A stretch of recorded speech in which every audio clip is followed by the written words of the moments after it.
आज तक आपने जो कथाएं सुनी, भगवान के भक्तों की कथा सुनी, आज जो कथाएं हमारी प्रारंभ हो रही हैं, भगवान का जन्म हुआ, जन्म होने के बाद छोटी छोटी लीलाएं भगवान ने की भगवत प्रेमियों, लेकिन आज की जो लीला है वो बहुत बड़ी लीला है। आज की जो लीला हमें सिखाती है कि हम अपने जीवन को कैसे सफल बनाएं, और वो गोवर्धन पूजा। एक दिन वृंदावन में सभी लोग भगवान इंद्र की पूजा के लिए नाना प्रकार के पकवान बना रहे थे। माँ यशोदा अपने घर में पकवान बना रही थी। तो जब भगवान वहां आए और कहने लगे, मैया ये इतना पकवान किसके लिए बना रही हैं, मुझे भी एक पकौड़ी दे दो। मैया बोली, बेटा लाला दूर दूर दूर। मैया के ऐसे वचन सुनकर लाला को दुख हुआ, कन्हैया को दुख हुआ। मेरे गोविंद कहने लगे, मैया एक पकौड़ी दे दो। और रोते रोते बाबा नंद के पास गए और कहने लगे, बाबा मैंने मां से एक पकौड़ी मांगी लेकिन उन्होंने मुझे दी नहीं। ये किसकी पूजा हो रही है? बाबा के पास गए, बहुत सारी हवन सामग्री तैयार की जा रही थी यज्ञ के लिए। अब तो बाबा कहने लगे, बेटा ऐसे नहीं बोलते लाला, इंद्र भगवान की पूजा का समय है, वो नाराज हो जाएंगे। वो हमें जल देते हैं, बरसात करते हैं, उसी से हरियाली होती है, गाय चारा चरती हैं, हमारे अन्न की पैदा होती है। जब कन्हैया को समझाने लगे, भगवान कहने लगे, जब मैं हूं आपके पास तो आप किसको पूजते हैं? मन ही मन सोच रहे हैं। कहने लगे, बाबा इंद्र को आप इतने दिनों से पूजते आ रहे हो, क्या कभी इंद्र भगवान ने आपको दर्शन दिए? क्या कभी आपका बना प्रसाद उन्होंने अपने आप आकर के साक्षात स्वरूप में आकर के प्राप्त किया? नंद बाबा बोले, बेटा लाला ऐसे तो उन्होंने कभी नहीं किया। बोले, फिर क्यों पूजा करते हो? पूजने योग्य अगर कोई पूजना है तो हमारे गिरिराज जी महाराज हैं, उन्हें पूजिए जो साक्षात आकर के आपकी पूजा स्वीकार करेंगे। नंद बाबा बोले, लाला हमारी 3 शर्तें हैं, अगर आप उन 3 शर्तों को मानेंगे, तेरे गिरिराज जी महाराज हमारी 3 शर्तों पर हमारी रक्षा करेंगे तो हम आपके गिरिराज जी महाराज को पूजेंगे। तो पहली शर्त क्या थी? एक तो उन्हें साक्षात अपना सशरीर होकर के प्रसाद पाना है। दूसरा, इंद्र भगवान जब प्रकोप करेंगे, बरसात करेंगे या कोई और परेशानी देंगे, उनसे हमारी रक्षा करनी है। और तीसरा, हमारी जैसी टूटी फूटी सेवा है, जो भी हम बना रहे हैं उसको स्वीकार करना है। कन्हैया बोले, बाबा मंजूर है, आप करो तो सही। अब तो नंद बाबा ने घोषणा करा दी, ब्रज में आज से पूजा होगी तो गिरिराज जी महाराज की पूजा होगी। अब कन्हैया जी से कहने लगे, क्या पूजा है लाला, कैसे पूजा की जाएगी? हमने तो कभी की नहीं। भगवान कन्हैया कहने लगे, बाबा मेरे गिरिराज जी 56 प्रकार के भोग चाहिए। 56 प्रकार के भोगों से वो आपकी पूजा को स्वीकार करेंगे, जैसे खीर सा खीर मोन खुरमी और खुजला, बालूशाही मेवा और रबड़ी मलाई है, पकौड़ी खीर चटनी और पूड़ी, हलवा ये खीर और बालूशाही मंगाई है। गोविंद कहने लगे, बाबा ये 56 प्रकार के भोगों से मेरे गिरवर गिरिराज जी महाराज प्रसन्न होते हैं। तो भगवान की कृपा से कन्हैया की बात मान करके 56 प्रकार के भोग बना दिए और सारे के सारे ब्रजवासी चल दिए। सांडिल्य मुनि आगे आगे जा रहे हैं, पूजा की थाली हाथ में है, भगवान कृष्ण उनके साथ में हैं और सभी ब्रजवासी उनके पीछे पीछे गिरिराज जी महाराज के पूजन के लिए चल दिए।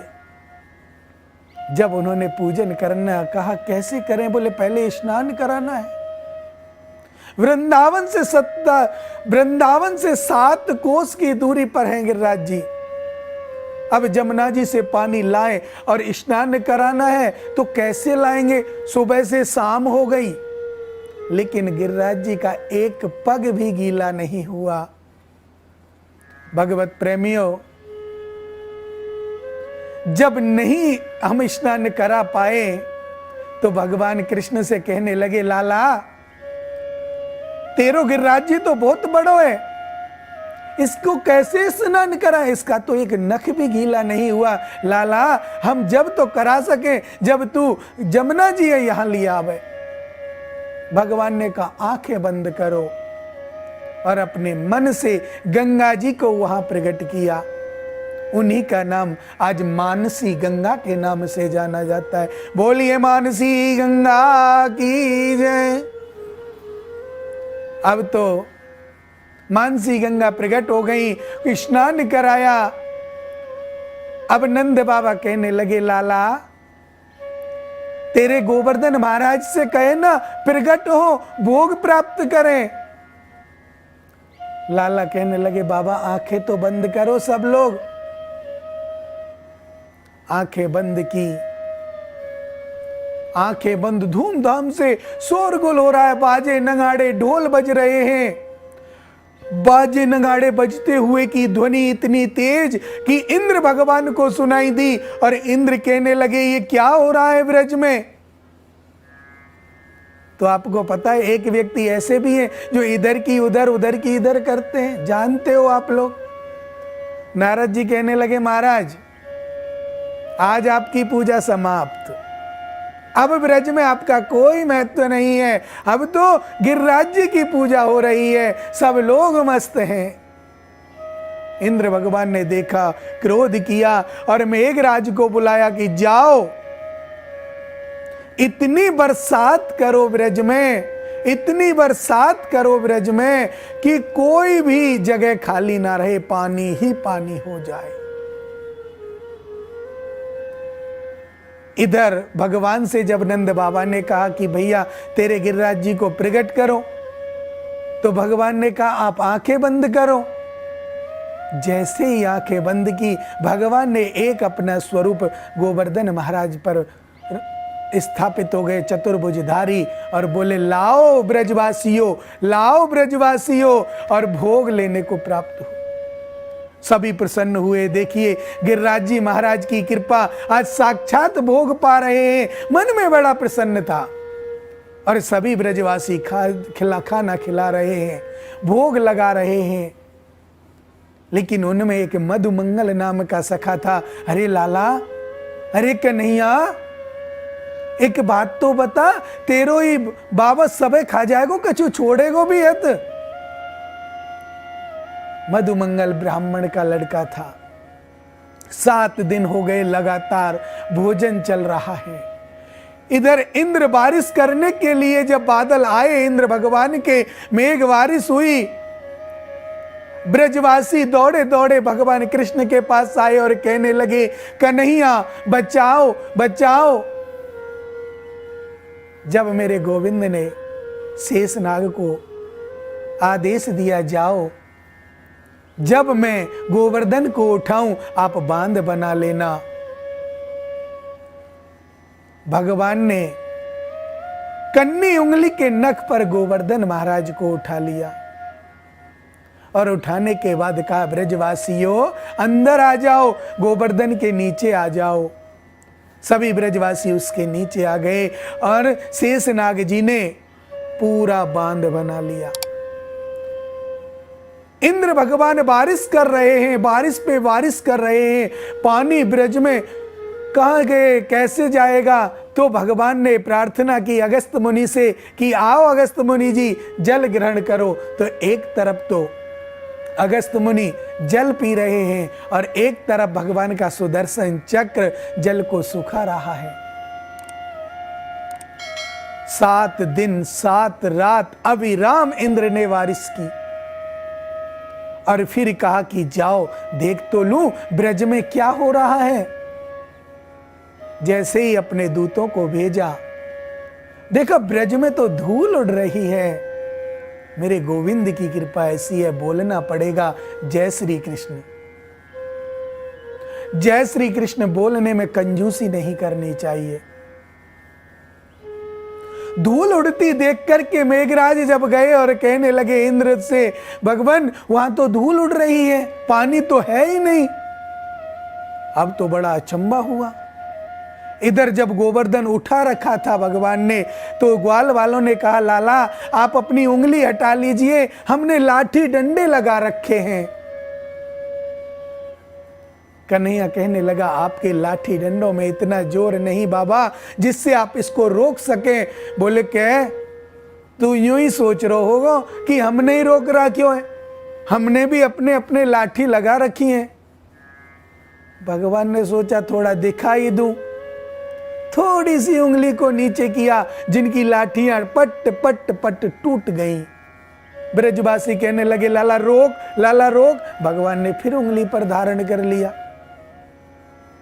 तो ग्वाल वालों ने कहा बेटा लाला ये तो बता ये सब कैसे किया तूने। तो कन्हैया कहने लगे ये मैंने नहीं आपने उठाया था, लेकिन ऐसे उठाया ये मैं बता देता हूं कि कछु माखन को बल बढ़ो, कछु गोपियन करी सहाय, श्री राधा जू की कृपा सो मैंने लियो ये गोवर्धन उठाए। बोले कुछ तो मैंने माखन खाया उसका बल बढ़ा, कुछ आप लोगों ने सहायता की, कुछ राधा जी की कृपा से मैंने इस गिरवर को उठा लिया। बोले हमने कैसे सहायता की। बोले आपने पता है आपके अंदर शक्ति नहीं थी, आप बोले सोच तो रहे हम भी कमजोर हो गए। बोले जब आप मुझे टकटकी लगाकर देख रहे थे, मैं गोवर्धन को उठा रहा था, तब आपकी आंखों से मैंने आपकी शक्ति को अर्जित कर लिया और वो शक्ति मेरे अंदर आ गई। ग्वाल वाल कहने लगे वाह लाला माखन चुराता हमने देखा, चीर चुराता हमने देखा, आज हमें पता चला है तू तो शक्ति भी चुराता है, तू तो शक्ति चोर भी है। बोलिए शक्ति चोर भगवान की। इतना सुना मेरे गोविंद, वात्सल्य होता है, प्रेम होता है। गोविंद की आंखें नम हो गई। ग्वाल वालों का प्रेम था, ब्रजवासियों का प्रेम था। इधर इंद्र को चिंता हो रही थी, पानी गया तो गया कहां। 7 दिन 7 रात लगातार बारिश हुई, लेकिन पानी कहां गया। मन में विचार आया कि ये अब आप लोग सोच रहे होंगे अगस्त मुनि जो हैं ये कौन थे और इन्होंने जल को क्यों पिया। राम जन्म में जब राम जी सीता जी को लेकर श्रीलंका से वापस आए, तो सीता जी के मन में एक प्रश्न आया कि मुझे ब्राह्मण को भोजन कराना है। लेकिन राम जी से कहा ऐसा ब्राह्मण मत लाना जो 1-2 फुल्का खाए और बोले बस, ऐसा लाना जो तबीयत से भोजन करे, अच्छे से भोजन करे, तो मैं उन्हें भोजन करा पाऊं। सीता जी को थोड़ा सा घमंड हो गया अपनी रसोई पर। भगवान राम ने अगस्त मुनि को निमंत्रण दिया और उस समय अगस्त मुनि भोजन के लिए आए। मां सीता जी भोजन बनाए, परोसे, अगस्त मुनि के सामने थाली गई, छोटी छोटी कटोरियों में 56 प्रकार के भोग थे। अगस्त मुनि बोला सीते मां इसको मैं आंख में डालूं या कान में डालूं, इतना इतना सा आप भोजन लेके आए हो। अगस्त मुनि ने सारा का सारा भोजन उस थाली में मिला लिया और खाने लग गए। अम्मा सीता रसोई साध रही हैं, परोस रही हैं, अगस्त मुनि भोजन कर रहे हैं। सुबह से स्टार्ट हुआ, शाम हो गई। अविराम चल रहे हैं। मां सीता ने गणेश जी को बुलाया, रिद्धि सिद्धि को बुला लिया। अब गणेश जी पूरी उतार रहे हैं, रिद्धि सिद्धि सहयोग कर रही हैं। अगस्त मुनि को अविराम 17 दिन हो गए भोजन करते हुए। मां सीता जी राम जी के पास गई और कहने लगी, कैसे ब्राह्मण को निमंत्रण दे दिया है, कैसे ब्राह्मण को बुला के लाए हो, ये भोजन के झिकने का नाम ही नहीं लेते। और मां सीता गई, बोले स्वा प्रभु, ऐसा शास्त्रों में लिखा है कि आधा भोजन हो जाए तो पानी पी लेना चाहिए। अगस्त मुनि बोले, देवी आधा हो तो जाए तभी तो पानी पीऊं। सीता जी के मन में कहा, अभी तो आधा भोजन भी नहीं हुआ, ये कैसे कितना भोजन करेंगे। अब सीता जी बड़ी बेचैन होने लगी, राम जी के पास गई, प्रभु ये कैसा ब्राह्मण लाए हो। राम जी ने इशारा दिया अगस्त मुनि को, प्रभु बस करो। और एक तुलसी दल उसमें डलवा करके अगस्त मुनि को परोस दिया। और अगस्त मुनि ने कहा, देवी ठीक है, अब पानी लाओ, आधा भोजन हो गया, पानी लाओ।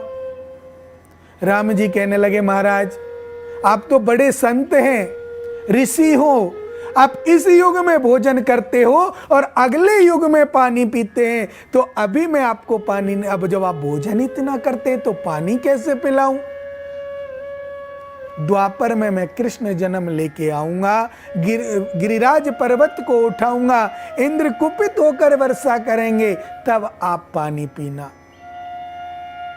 तो इसमें अगस्त मुनि आए थे पानी पीने, और उन्होंने ब्रज में आकर के जो बारिश हुई थी 7 दिन, उसका पानी पी लिया। ब्रज में खुशी ही खुशी है। आज मेरे गोविंद मां यशोदा से कहने लगे, मैया आनंद आ रहे हो है, और ऐसो आनंद तो मैंने कभू ना देखियो। सारे ब्रजवासी झूम रहे हैं, नाच रहे हैं, सारे ब्रजवासी अपने अपने कि कोई नाचने में मस्त है, कोई झूमने में मस्त है। इधर इधर सब कुछ अच्छा चल रहा था। इंद्र को पता चला तो इंद्र आए, क्षमा याचना की, हे प्रभु मुझे क्षमा करें, मेरी से गलती हुई, क्योंकि अभिमान तो भगवान किसी का नहीं छोड़ते। और इंद्र को जो अभिमान हुआ था, उसी के कारण तो भगवान ने ये लीला की। आज कलयुग में 2 ही देव प्रत्यक्ष रूप से हैं हमारे ब्रज में, गोवर्धन श्री गिरिराज जी महाराज और तिरुपति बालाजी भगवान, ये प्रत्यक्ष देव हैं। आज ये साक्षात्कार है। किसी भी भक्त पर चाहे घर से 1 किलोमीटर पैदल नहीं चला जाता हो, लेकिन आइए हमारे गोवर्धन में 21 किलोमीटर की परिक्रमा आप हंसते हंसते पूरी कर देंगे। 21 किलोमीटर की, पता भी नहीं चलेगा। ऐसी शक्ति है भगवान गोवर्धन में, भगवान गिरिराज जी में। श्री कृष्ण का ही रूप है। तो सभी लोग बड़े प्रफुल्लित होकर, खुशी होकर के उत्सव को मना रहे हैं। सभी लोग उत्सव मना रहे हैं। ब्रजवासी लौट करके वृंदावन आ गए, और वृंदावन में जब आए, सब पर एक ही चर्चा। आप लोग जानते हैं, जब कोई बात होती है, कभी कोई कुछ कहता है, लाला तेरो भगवान तो बड़ो अच्छो। मधुमंगल बोला, लाला मुझे तो कुछ लगता है। बोले क्या?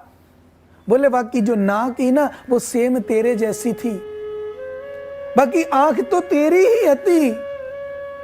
और लाला वो तो जब बैठे हो ना, तो इतने फर्क हो, तेरे 2 हाथे बाकी 4 हाथे, बस ई फर्क हो लाला, नहीं तो सेम तेरे जैसो। माताएं कहने लगी, आपस में माताएं बोल रही थी मां यशोदा के घर आकर के, मैया तेरो लाला लाला न है। अब भगवान कैसे कहे मैं भगवान हूं। लेकिन उस समय भगवान ने बोला, कि तुमने गिरवर को उठाया। कैसे? बोले मैं भगवान हूं। ब्रजवासी बोले हाँ तू भगवान है, हमें पता है। कल तक तो माखन चुराता था, चीर चुराता था, आज तू भगवान बन रहा है। तो भगवान की जो लीला है, एक एक लीला आनंददायक है, प्रेमदायक है। राम कृष्ण दो एक हैं, अंतर नहीं निमेष, इनके नयन गंभीर हैं और उनके चपल विशेष। राम कृष्ण दो एक हैं, ये दोनों एक हैं, लेकिन राम जी के नैनों में गंभीरता है और कृष्ण जी के नैनों में चपलता। राम जी मर्यादा पुरुषोत्तम और मेरे गोविंद लीला पुरुषोत्तम। जो राम जी ने मर्यादा में रह करके किया, वही मेरे गोविंद ने लीला कर करके किया, कर करके किया। 7 वर्ष की उम्र मेरे गोविंद की, 7 वर्ष में गिरवर उठा लिया। इससे पहले आपने कथाएं सुनी, 5 वर्ष के थे, कालिए दमन का मरण नाथ दिया उनको, बकासुर मारा, अघासुर मारा, जितने असुर आए पूतना से लेकर के सारे को उद्धार कर दिया। जो कथाएं आप सुनी थी, तो भगवान की लीलाएं एक लीलाएं, अच्छी लीलाएं जिससे मन में प्रफुल्लित होता है। बहुत सुंदर एक खुशी मन में उत्पन्न होती है। प्रभु की लीलाओं से बोलना पड़ेगा जय श्री कृष्ण। देखिए, आपको जय श्री कृष्ण क्यों बुलवाया जाता है, ये आप समझ लीजिएगा कि आप कथा में आ जाते हैं। निंद्रा देवी आपके ऊपर हावी हो जाती है और वो निंद्रा देवी आपके ऊपर हावी ना हो, इसलिए बीच बीच में कीर्तन कथा में होता है, जय श्री कृष्ण बोलते हैं। अब आप निंद्रा देवी क्यों आती है कथा में, मालूम है आपको? हमारी एक बार खैरथल में कथा चल रही थी, एक माताजी कथा प्रारंभ होने से पहले आ जाती और अपनी जगह लेती और सो जाती थी।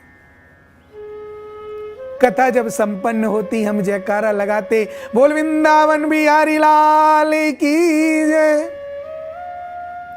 उस समय उनकी निद्रा खुलती, कहती कथा बहुत अच्छी हो रही है। तो उनके मन में जो संशय नहीं होता, भगवान की कथा में आप घर से चलो या मन में सोच लीजिए भागवत जी सुनने जाना है, उसी समय भगवान का प्राकट्य आपके जीवन में हो जाता है, आपके हृदय में हो जाता है। कथा भगवान का एक सार है। भगवान लीला करके अपनी लीलाओं से व्यक्तियों के जीवन को बदल दिया, लेकिन कभी भी कोई दुराव नहीं किया। हर प्रकार से सकुशल रहे। इधर राम जी ने अपने जन्म में मर्यादा का पालन किया। भगवान कृष्ण गोवर्धन की पूजा संपन्न करके हमारे जो ब्रजवासी मंडल था वो उनके पास आए, जो उनका खुद का मंडल था, जिसमें मधुसूदन थे, श्री दामा थे और गोपी ग्वाल थे, सभी थे। और कहने लगे लाला अब तो कुछ नया करना है। अब ब्रह्मा जी सोचने लगे ये कैसा भगवान है, क्या करेगा नया। अब तो उनके जीवन में एक संशय आ गया, और नारद जी को तो आप जानते ही हैं। नारद जी जब तक इधर की बात उधर नहीं करेंगे या उसकी बात इधर नहीं कहेंगे, तब तक काम नहीं चलेगा। नारद का अर्थ है नारद, नारद, जिसकी बात को कोई रद्द ना करे वो नारद है। नारम ज्ञानम ददाति इति नारदः। नारद का सात्विक अर्थ है नारम ज्ञानम ददाति इति नारदा, जो दूसरों को ज्ञान दे, जो दूसरों के साथ ज्ञान की वार्ता करे, वो भी नारद है। और तीसरा जो सात्विक अर्थ है, जो हमारी आपकी लौकिक भाषा में है, इधर उधर की करने वाला भी नारद है। आपके परिवार में, आपके आसपास, आपके गांव में देखिए, कोई व्यक्ति अगर इधर की उधर करता है, आप कहते हैं नारद जा रहा है। तो भगवान की लीला बहुत ही है और भगवान की लीला सुखदाई है। आज का प्रसंग गोवर्धन पूजा के साथ संपन्न होगा। आप सभी भक्तगण नियम से खड़े कोई ना हो और गोवर्धन महाराज की पूजा अपने मानसिक करें, और जिनको आना है वो एक एक करके गोवर्धन की पूजा करने के लिए आ सकते हैं। एक एक करके आए और गोवर्धन की पूजा का आज प्रसंग समाप्त होगा। आगे की कथाएं कल प्रारंभ होंगी। आप सभी टाइम का विशेष ध्यान रखा करें।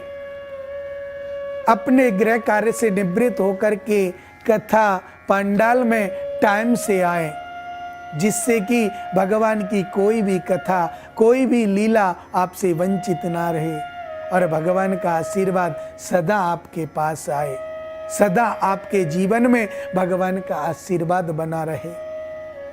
यहाँ से आगे बहुत सुंदर सुंदर कथाएं, भगवान का विवाह, रुक्मिणी विवाह अभी आएगा। बहुत आनंद की कथाएं हैं, आप सुनते जाइए। प्रभु की तो कथा ही आनंद की है।